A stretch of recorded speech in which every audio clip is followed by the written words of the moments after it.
자, 여러분 휴식 좀 취하셨나요? 자, 휴식을 취하셨다면 사회복지 실천 기술론 동기 강화 모델에 대해서 계속 이어가서 수업을 진행을 하도록 하겠습니다. 우리 앞선 시간에는 우리 동기 강화 모델의 이 기본 철학과 기본 이념에 대해서 한번 쭉 살펴보는 그런 시간을 가졌습니다. 우리 동기 강화 모델의 핵심 키워드, 핵심 용어에 대해서 한번 설명을 드렸죠. 뭐 양가 감정이라든가 내적 동기라든가 방향지향적이라든가 아니면 변화 동기가 있어야 된다라는 그런 기본적인 그런 개념에 대해서 한번 쭉 설명을 드린 적이 있습니다. 여러분들이 앞선 시간에서 보시다시피 동기 강화 모델에 대한 대략적인 그런 이제 분위기를 이제 익숙하게 된 것 같아요.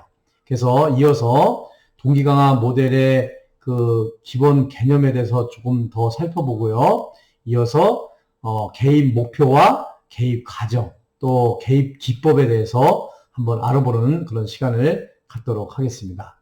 자, 이제 휴식도 취하셨으니까요. 수업을 계속 이어서 여러분들에게 많은 도움이 되는 그런 수업 시간이 되었으면 좋겠다라는 말씀을 드리면서 자, 심차게 한번 수업을 진행을 하도록 하겠습니다. 자, 역시 파워포인트를 띄워놓고 우리 파워포인트를 보시면서 또 교수님의 얼굴도 이렇게 아이 컨택 하시면서 한번 수업을 진행을 하도록 하겠습니다. 여러분 끝까지 잘 경청해 주시기를 바라겠습니다. 자, 우리 동기 강화 모델의 철학과 기본 개념, 그래서 우리 동기 강화 모델의 원리를 한번 살펴볼게요. 자, 우리가 기본적으로 앞서서 우리 동기 강화 모델의 핵심 키워드 말씀을 드렸잖아요. 우리 양가 감정, 또 뭐 내적 동기, 또는 그 방향 지향성, 그또 변화 동기가 있어야 된다. 이렇게 말씀을 드렸는데, 우리 동기 강화 모델의 그러면 원리는 무엇일까요? 원리. 자, 첫 번째는 공감을 표현하는 거예요. 공감 표현하기. 이 공감 표현하기는 사회복지사와 클라이언트와의 관계 형성을 위해서 필수적이에요. 이 공감을 표현한다. 이 공감한다 이런 말 얘기 많이 들었죠? 우리 상담학에서도 이 공감이 굉장히 중요해요. 우리 사회복지사와 클라이언트 간의 전문적 원조 관계를 가질 때 이 공감 능력이 굉장히 중요해요. 공감을 해주는 거죠. 여러분, 우리 공감을 할 때 어떻게 공감을 할까요? 공감을 표현한다. 이렇게 얘기를 하잖아요. 공감. 어떻게 해야 할까요? 이 공감. 이 끄떡끄떡 해주는 것도 공감인 거예요. 그래, 맞아. 그래, 그랬구나. 이렇게 상대방의 그 클라이언트의 말에 공감을 해주는 거예요. 경청을 해준다. 잘 듣고 있다. 관심을 가지고 있다. 그리고 너의 말하는 거에 나도 동의한다. 아, 힘들었겠구나. 그땐 참 기뻤겠구나. 이렇게 우리가 공감 능력이라고 얘기를 하죠. 우리가 일반적으로 이제 친구들을 사귈 때, 또 가족 간에 이제 대화를 나눌 때, 이 공감 능력이다. 이런 표현을 많이 해요. 이 공감을 할 수 있느냐. 공감 표현하기. 이 공감 표현하기는 이 사회복지사와 클라이언트 간의 관계 형성을 하는데 아주 필수적인 항목이라고 할 수가 있겠어요. 동의해 주는 거죠. 아, 그렇구나. 그래, 그랬구나. 이렇게. 네. 그래서요. 그 다음에 어떻게 됐어요? 아, 그때 그랬군요. 이렇게 공감을 해주는 거죠. 이 공감을 하는 것은 우리 사회복지사와 클라이언트 간의 아주 필수적인 항목이고요. 그리고 이 공감 능력이 있느냐 없느냐에 따라서 라포가 형성이 될 수가 있어요. 라포 형성 알죠? 라포 형성을 한다. 그러면 신뢰감을 사회복지사와 클라이언트 간의 어떤 대화가 이루어지고 개입이 이루어지는 전제 조건은 라포가 형성이 돼야 되는 게 중요해요. 신뢰관계. 내가 이 사람에게 어떤 말을 해도 이 사람은 나를 편안하게 대해주는구나. 내 말에 경청해 주는구나. 내가 어떤 힘든 사항을 얘기를 하더라도 이 사람은 공감해 줄 수 있는 능력이 있구나.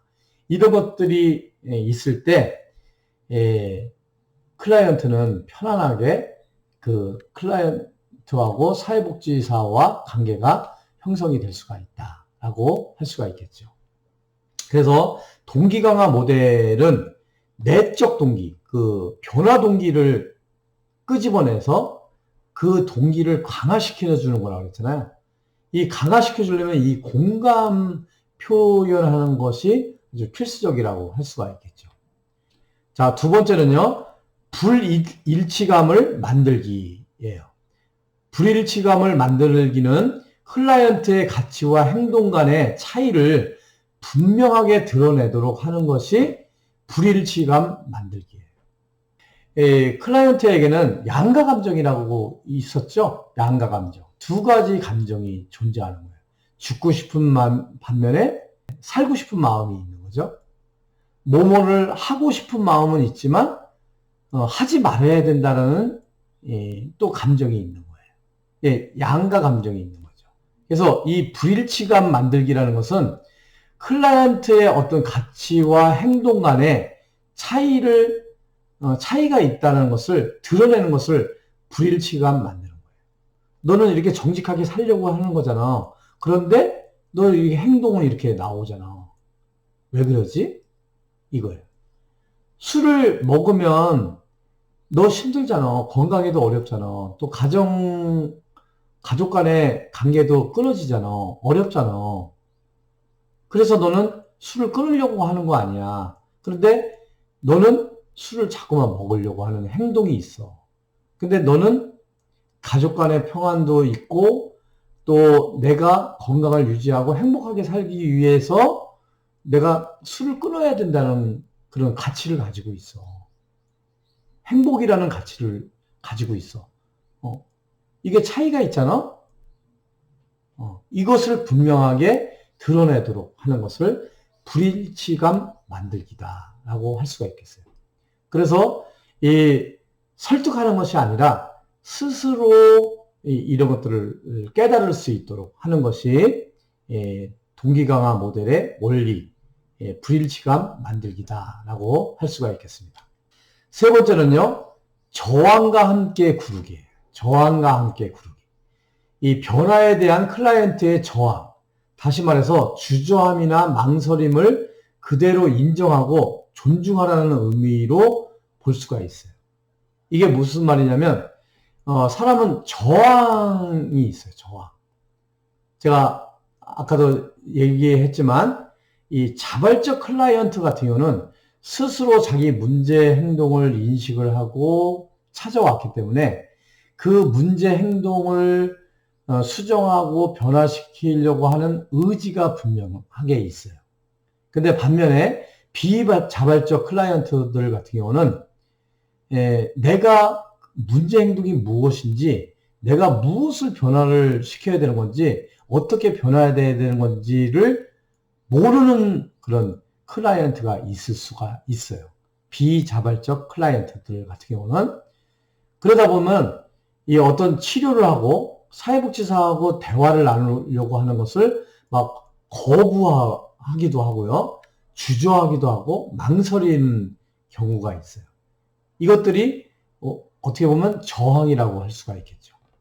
이 저항은 강도가 약한 저항이 있고요. 강도가 높은 저항이 있어요.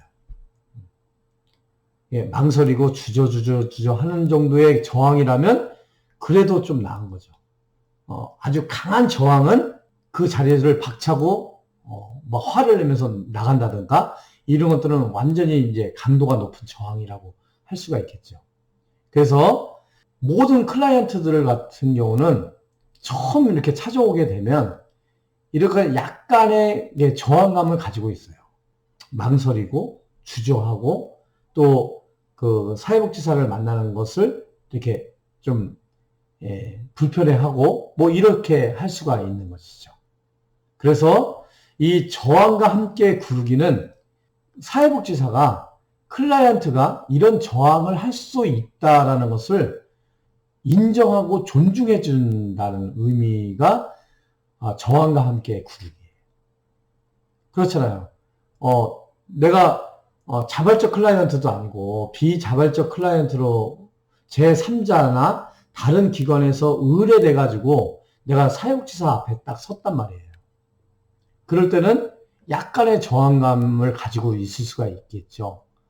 주저하거나 뭐 망설이거나 아니면은 거부하거나 아니면은 더 심하게 말하면 뛰쳐나갈 수가 있다라는 그 사실을 인정하고 존중해 주라는 뜻이 이 저항과 함께 구르기예요. 그래서 우리 사회복지사는 이 동기 강화 모델에 있어서 이 공감 능력, 그러니까 공감을 자꾸만 표현을 해줘야 되고요. 또 어떤 양가 감정, 그 가치와 행동 간의 차이를 분명하게 드러날 수 있도록 해줘야 되고, 저항이 있음을 주저함, 망설임, 뭐 거부, 아니면 뭐 자리를 박차고 일어나는 거, 이런 것까지도 인정하고 존중해 줄 수 있어야 된다라는 거죠. 자, 네 번째는요, 자기 효능감을 지지해 주는 거예요. 자기 효능감 지지하기. 클라이언트가 변화의 주체이자 변화할 수 있는 능력이 있음을 스스로 확신할 수 있도록 지지해 주는 거예요. 자기 효능감. 나도 할 수 있어. 나도 이 문제를 변화시킬 수가 있어. 나 이 행동을 변화시킬 수 있어. 이거. 그래서 클라이언트 스스로가 변화의 주체이자 또 변화할 수 있는 능력이 있다는 것을 스스로 확신할 수 있도록 자꾸만 지지해주고 격려해주고 응원해주고 이런 것들이 자기 효능감 지지하기예요. 말씀을 드렸지만 이 동기 강화 모델은 기본적으로 클라이언트 스스로가 변화 동기를 가지고 스스로가 행동의 변화를 추구하는 모델이 동기 강화 모델이에요. 외적 동기보다는 내적 스스로가 동기를 자꾸만 유발시키고 그 동기를 강화시키는 것이 중요하거든요. 그래서 우리 동기 강화 모델의 기본 원리로서 자기 효능감을 지지하기. 자꾸만 나는 변화의 주체다. 나는 변화를 할 수 있는 사람이다. 스스로 할 수 있다. 이런 자신감을 불러 넣어주는 거. 이것을 자기 효능감 지지하기다라고 할 수가 있겠습니다. 그래서 동기 강화 모델의 원리, 공감 표현하기, 불일치감 만들기, 저항과 함께 구르기, 자기 효능감 지지하기. 이 네 가지 그 원리를 여러분들이 이해를 하시면, 동기 강화 모델의 원리가 이 네 가지 원리라면, 동기 강화 모델이 이런 거구나라고 여러분들이 이해를 하실 수 있지 않을까, 이렇게 생각이 됩니다. 자, 그러면 이제 두 번째요. 동기 강화 모델의 개인 목표 및 과정에 대해서 한번 살펴보겠습니다. 자, 우리 동기 강화 모델의 적용 대상은 누구일까요? 적용 대상.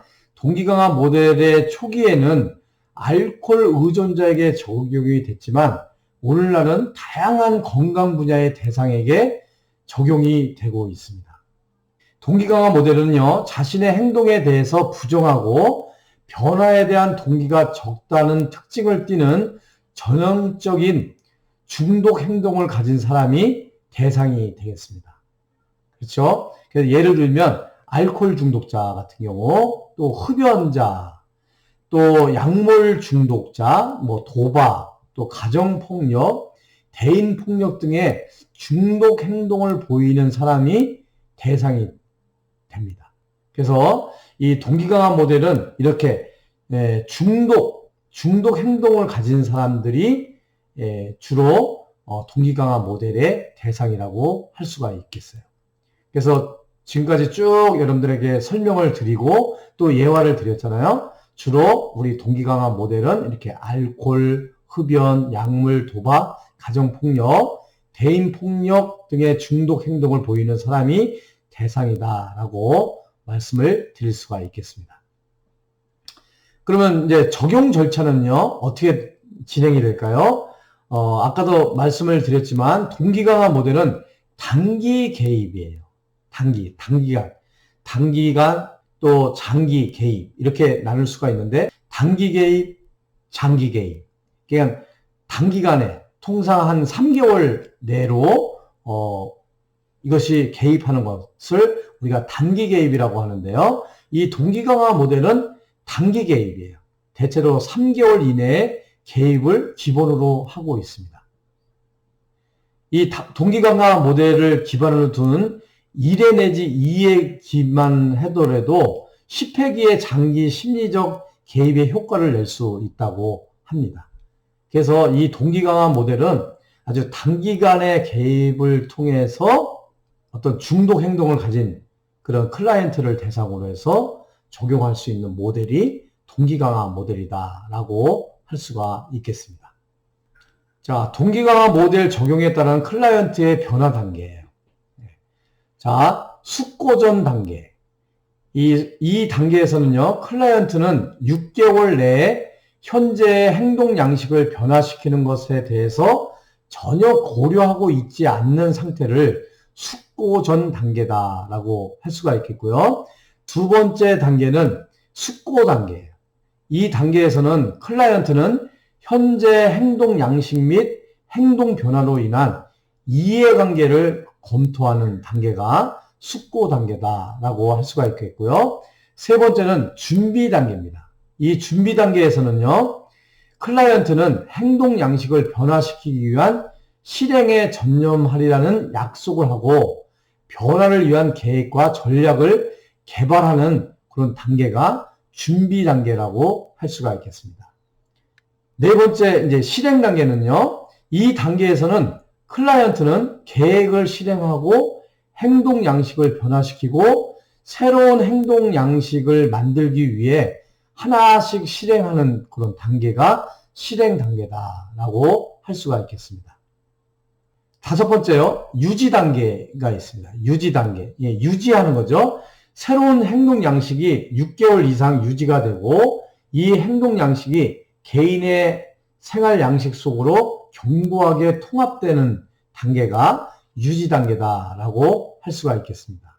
그래서 이제 이 동기강화 모델을 적용을 하는 그 클라이언트의 변화 단계를 숙고전 단계, 숙고 단계, 준비 단계, 실행 단계, 유지 단계 이렇게 5단계로 단계를 밟아서 나간다. 이렇게 얘기를 할 수가 있겠습니다. 그래서 뭐 알코올 중독이든 흡연자든 뭐 마약 중독자든 아니면 성폭력이든 가정폭력자든 이런 클라이언트를 어떤 변화 단계를 본다 그러면 이런 단계, 숙고전 단계, 숙고 단계, 준비 단계, 실행 단계, 또 유지 단계 순으로 이런 단계를 밟아가면서 클라이언트를 개입을 한다.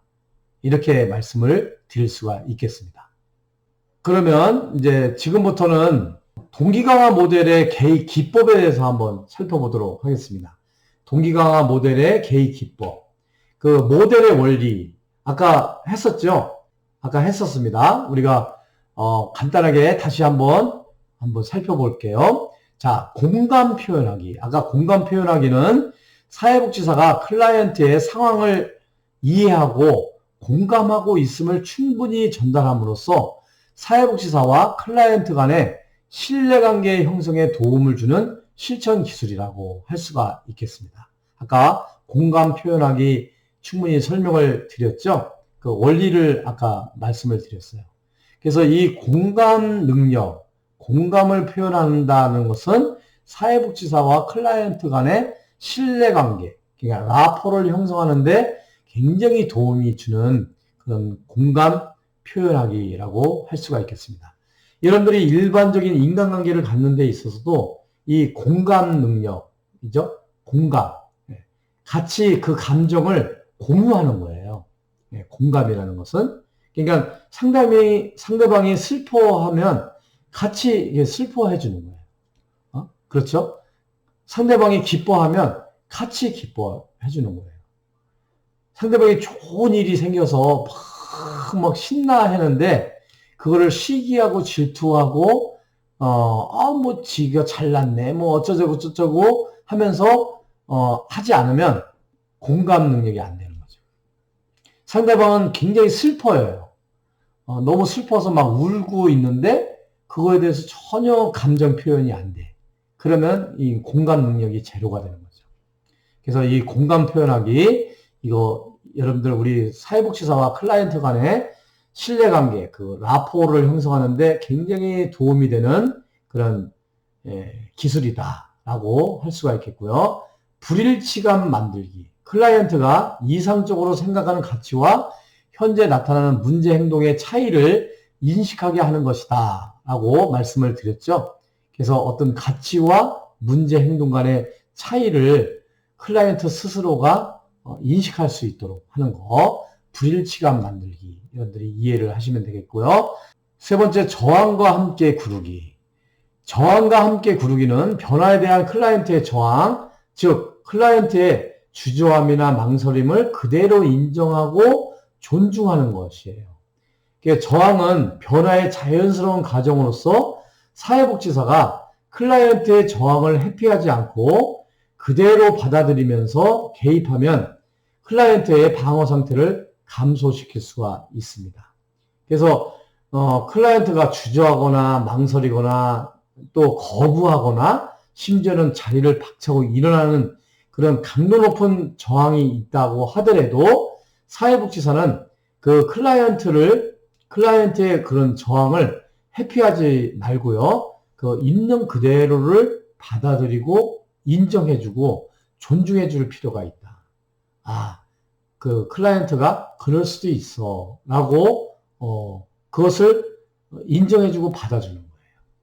거기에다가 막 강요를 하거나 설득하거나 교육을 하려고 하거나 충고를 준다든가 이렇게 하면은 클라이언트가 동기 강화가 될 수가 없는 거죠.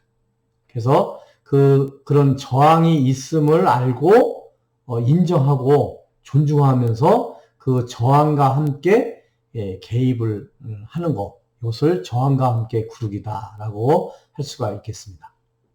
자, 네 번째, 자기 효능감 지지하기예요. 자기 효능감 지지하기. 클라이언트가 변화의 주체이자 변화할 수 있는 능력이 있음을 스스로 확신할 수 있도록 지지하는 것. 조금 전에 말씀을 드렸죠. 변화는 사회복지사의 충고나 조언, 설득에 의한 것이 아니라 클라이언트의 내재된 힘에서 나온다. 이것을 인정을 하는 것이 자기 효능감 지지하기예요. 그러니까 자기 효능감이라는 것은 클라이언트의 효능감을 지지해준다. 이렇게 표현을 바꿔서 얘기를 할 수가 있는 거죠. 그래서 어떤 클라이언트의 동기강화 모델에서는 클라이언트의 어떤 변화는, 클라이언트의 어떤 행동의 변화는 사회복지사의 어떤 충고나 조언이나 설득에 의해서 되는 것이 아니라는 거예요. 클라이언트 스스로 내재되어 있는 내적 동기, 그 에너지가 있어야 되는 거죠. 그리고 변화에 대한 동기, 이것이 있어야 되는 거예요. 그래서 이 동기강화 모델에서는 클라이언트의 그런 스스로 나는 변화할 수 있어. 변화의 주체야. 내가 변화를 해야 돼. 라는 그런 자기 효능감을 지지하는 것이 매우 중요하다라고 할 수가 있겠습니다. 그래서 이 공감 표현하기, 불일치감 만들기, 저항과 함께 구르기, 자기 효능감 지지하기. 이것은 우리 동기 강화 모델의 기본 원리이면서도 하나의 개입 기법이다. 개입 기법의 기본 원리인 거예요. 이 원리를 잘 알게 되면 그 원리대로 우리가 개입을 하게 되면 그 효과는 굉장히 극대화될 수가 있다라고 할 수가 있겠습니다. 자, 우리 이제 동기 강화 모델의 개입 기법, 모델의 개입 기술에 대해서 한번 살펴보도록 하겠습니다. 자, 네 가지가 있는데요. 자, 개방형 질문하기예요. 이 개방형 질문하기는 사회복지사가 아닌 클라이언트의 시각에서 클라이언트의 어려움에 대한 정보를 수집하는 데 도움이 되는 질문 형태로 질문하는 것을 개방형 질문하기라고 할 수가 있겠습니다. 우리가 질문한다. 우리가 이제 해결 중심 모델에서 우리가 질문 기법을 사용을 한다고 말씀을 드렸잖아요. 해결 중심 모델에서. 이 해결 중심 모델에서 이제 질문하면 뭐 기적 질문, 뭐 대처 질문, 이게 여러 가지 질문의 종류가 있었잖아요. 이 질문 중에서도 폐쇄형 질문이 있고요. 개방형 질문이 있어요. 이 폐쇄형 질문은 yes냐 no냐예요. 할 거냐 말 거냐. 했다 안 했다. 동그라미냐 x표냐. 요것을 이제 딱딱 부러지는 그런 대답이 나오는 게 폐쇄형 질문이거든요. 이 개방형 질문은 주관식 질문이다라고 할 수가 있어요. 그러니까 질문을 하게 되면 그 대답이 yes냐 no냐, 공이냐 x냐 딱 두 개로 나눠지는 게 아니라 다양한 대답을 만들 수 있는 질문이 개방형 질문이라고 얘기를 해요. 그래서 이 개방형 질문은 클라이언트 스스로가 클라이언트 시각에서 클라이언트의 그런 어떤 다양한 이야기를 들을 수 있는 그런 질문 형태다라고 할 수가 있는 거죠. 그러니까 너 밥 먹었어? 그러면 네, 먹었어요. 네, 안 먹었어요. 이렇게 대답이 나오는 게 아니라 우리 클라이언트께서는 식사를 했는데 오늘 식사를 할 때 어떤 반찬을 먹었어요? 이렇게 질문을 하는 거죠. 그러면 뭐 밥하고 국하고 뭐 콩나물하고 뭐 오뎅하고 이렇게 먹었습니다. 뭐 이렇게 대답을 할 수 있게끔 나오는 것이 개방형 질문이다. 그래서 클라이언트로 하여금 다양한 그런 자기의 어떤 마음을 이렇게 표출할 수 있도록 하는 질문 기법이 개방형 질문하기다라고 할 수가 있겠습니다. 두 번째는요, 인정하기예요. 인정하기. 자, 인정하기는 클라이언트가 가지고 있는 강점, 또 과거의 행동이나 태도 중에서 긍정적인 측면, 좋아진 점, 개선된 점에 대해서 인정함으로써 지지하는 것을 인정하기라고 해요. 자, 이거 인정하기 굉장히 중요한 기술이라고 할 수가 있겠어요. 동기 강화 모델은 이 동기를 강화시켜주는 거예요. 그렇죠? 이 동기를 강화시켜주는 모델이 동기 강화 모델이에요. 그러면 그 클라이언트가 어떤 변화 동기, 어떤 내적 동기를 하려면 클라이언트의 어떤 강점이 무엇인가, 또 과거에 아주 잘했던 거, 또 긍정적인 측면, 좋아진 점, 또 개선된 점, 이런 것들을 인정해 주는 것은 그 클라이언트로 하여금 이 내적 동기가 이렇게 자꾸만 유발이 되고, 또 변화에 대한 동기가 또 유발이 될 수 있는 그런 계기가 될 수가 있는 거죠. 그래서 인정한다. 그 인정을 받으면 사람이 다 좋아하잖아요. 아, 참 얼굴이 잘생겼습니다. 그 말씀하시는 거 보니까 진짜 하고자 하는 의지가 있으시네요. 아, 참 그렇게 행동하신 거는 참 잘하신 것 같습니다. 이게 칭찬과 인정을 해주는 거예요. 그것을 인정하기다라고 할 수가 있겠습니다. 그러니까 이거는 얼마든지 여러분들이 잘 할 수가 있겠죠. 뭐 개방 질문하기, 또 인정하기. 세 번째는 반영하기입니다. 반영하기. 이 반영하기는 아주 중요해요. 사회복지사가 클라이언트의 말을 바꾸어서 한 번 더 말하거나 클라이언트의 상황 속에서 생각이나 감정 상태에 대해서 말을 함으로써 사회복지사가 클라이언트의 말을 집중해서 듣고 있고 공감과 이해를 하고 있음을 보여주는 것을 반영하기예요. 이 반영하기는 동기 강화 모델의 가장 핵심적인 기술이다라고 할 수가 있겠습니다. 반영하기. 상대방이 이렇게 얘기를 했어요. 얘기를 한 것을 그 의미는 이런 의미인 거지요. 정리를 해서 다시 얘기를 한다든가, 또 중간에 그렇게 말씀하신 것은 이런 의미로 말씀을 하신 것이죠. 이렇게 얘기를 하는 거예요. 그래서 한 번 더 말을 해주거나 그 클라이언트 상황 속에 생각이나 감정 상태에 대해서 이렇게 지금 그래서 슬퍼하시는 거죠. 그래서 이렇게 기뻐하시는 거죠. 이렇게 얘기를 해줌으로 인해서 사회복지사가 클라이언트에게 나는 당신의 말에 이렇게 집중을 하고 있습니다. 당신의 말에 공감하고 있습니다. 당신의 말을 이해하고 있습니다. 라는 것을 보여주는 기술. 이것을 반영하기라고 할 수가 있겠습니다. 기술이 뭐 어렵진 않죠. 그런데 이 반영한다는 게 그게 참 쉽지는 않아요. 이건 계속적으로 반복하면서 이 인정해 주는 것도 자꾸만 반복하면서 한번 실천을 해보고요. 또 반영하기 이것도 자꾸만 실천을 해봐야 돼.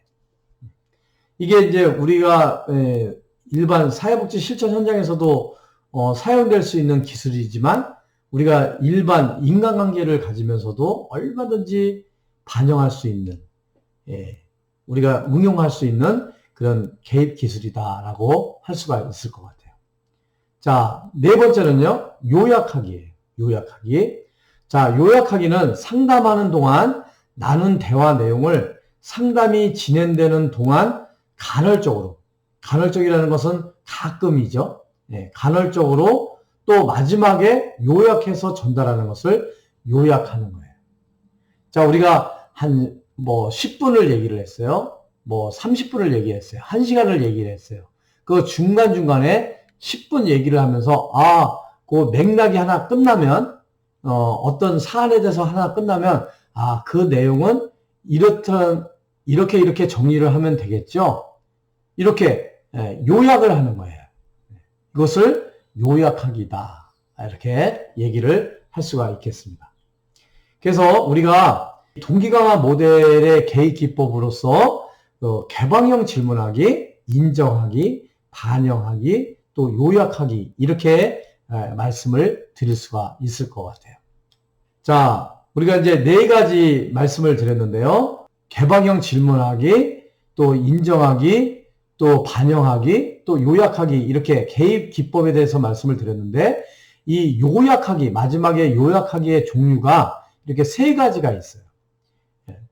수집 요약, 연결 요약, 전환 요약 이렇게 나눌 수가 있는데요. 수집 요약이라는 것은 내담자와의 대화를 탐색하는 동안에 내담자에게서 변화 대화에 관한 주제가 여러 번 나올 때 하는 것을 수집 요약이라고 할 수가 있겠어요. 여기서 내담자라는 것은 우리가 클라이언트라고 해석을 할 수가 있겠어요. 그래서 클라이언트와의 대화를 탐색하는 동안에 클라이언트에게서 변화 대화에 관한 주제가 여러 번 나올 때 하는 것을 수집 요약이다 라고 할 수가 있겠어요. 그러니까 어떤 변화에 대한 대화가 이렇게 딱 나왔어요. 그러면 가장 큰 예로 그 밖에 하실 말씀은 무엇이 있나요? 그때 이렇게 결정을 하셨다고 그러는데 그 밖에 또 그때 결정한 것이 있었나요? 또 그때 또 다른 생각을 하신 것이 있나요? 아니면 그때 다른 사람이 어떻게 얘기한 그런 부분들이 있나요? 하면서 여러 번 변화에 대한 대화를 나눌 때 주제가 여러 번이 나오면 그거에 대해서 수집을 하면서 요약을 해주는 거예요. 이것을 수집 요약이다 라고 할 수가 있겠습니다. 두 번째는 연결 요약이에요. 연결 요약은 클라이언트와 이전에 이야기했던 2개나 그 이상의 내용들 간의 관계를 클라이언트가 다시 음미해 보도록 하기 위해서 요약해 주는 것을 연결 요약이라고 해요. 그래서 클라이언트하고 얘기를 하다 보면 요 주제, A라는 주제, B라는 주제, C라는 주제를 이렇게 쭉 이렇게 얘기를 하잖아요. 사안별로 아니면 시간대별로 어떤 누구하고 A라는 사람과 B라는 사람과 얘기를 한 거하고 A라는 사람과 C라는 사람하고 대화의 내용, A라는 사람과 D라는 사람하고의 대화 내용. 이게 다 똑같은 주제인데 그 대화 내용이 다르잖아요. 그랬을 때 그것을 A라는 사람이 그 클라이언트가 B라는 사람하고 이렇게 얘기를 한 거죠. 또 C라는 사람하고 이렇게 얘기를 한 거죠. D라는 사람하고 이렇게 얘기를 한 거죠. 그래서 이렇게 얘기가 됐다는 얘기죠. 이렇게 연결해서 요약을 해주는 거예요. 그러면 클라이언트 입장에서는 장시간 동안 이렇게 쭉 얘기를 했는데 자기가 이제 얘기한 부분을 사회복지사가 잘 요약을 함으로 인해서 사회복지사가 내 말을 잘 알아들었구나.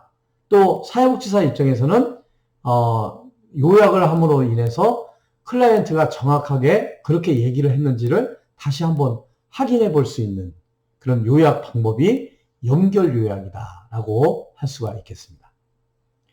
자, 이제 세 번째는요, 전환 요약이에요. 전환 요약. 요약하기의 종류로서 전환 요약인데, 한 초점에서 다른 초점으로 이동을 알리고자 할 때 사용이 되고요. 회기의 끝에 전체를 요약할 때도 사용되는 것이 전환 요약이라고 할 수가 있겠어요. 그래서 이 전환 요약은 첫 회기를 마무리 짓는 좋은 방법 중에 하나가 전환 요약이라고 할 수가 있겠습니다. 교수님이 이제 여러분들 수업 진행을 하면서 동영상을 이제 앞에 1, 뒤에 2 이렇게 나눠서 하죠. 그러면서 이제 강의를 할 때 맨 마지막에 자, 오늘은 이번 시간에는 여기까지 이렇게 강의를 했습니다. 자, 다음 시간에는 이렇게 수업을 진행을 하도록 하겠습니다. 라고 그동안에 수업한 내용들을 쭉 요약해서 마무리 발언을 하고 수업을 끝나잖아요.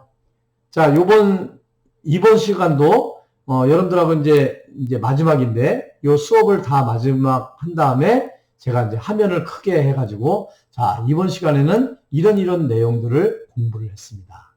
여러분들에게 많은 도움이 되었으면 좋겠습니다. 하고 수업을 마무리 짓잖아요. 이 전환 요약이라는 것이 이런 거예요. 클라이언트와 사회복지사가 이 대화를 나누면서 자, 요 주제에 대해서 마무리를 짓는 거예요. 요약 정리를 해서 얘기를 하는 거예요. 이것을 전환 요약. 그리고 이제 또 다른 주제에 대해서 또 얘기를 하고 거기서 마무리 요약하는 것을 또 전환 요약이라고. 그래서 요거 회기가 끝날 때마다 아니면은 그 어떤 주제 초점이 변경될 때마다 요약하는 기술이 전환 요약이다라고 할 수가 있겠습니다.